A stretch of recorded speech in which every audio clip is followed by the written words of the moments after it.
Luke here with the Outdoor Boys YouTube channel. I'm here in the frozen Alaskan rainforest, and I've brought my hot tent because it's supposed to be a blizzard tonight. Woo! This wood is covered in ice and is soaking wet. It's going to be really hard to light, so I'm splitting it in the hopes that it'll burn a little bit better.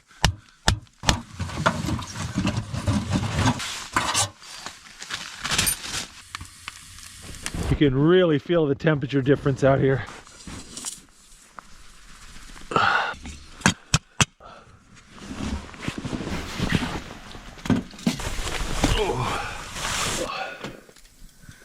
Melting snow is such a pain. It'll probably take me 45 minutes to get this snow melted and up to a boil. What a beautiful campsite.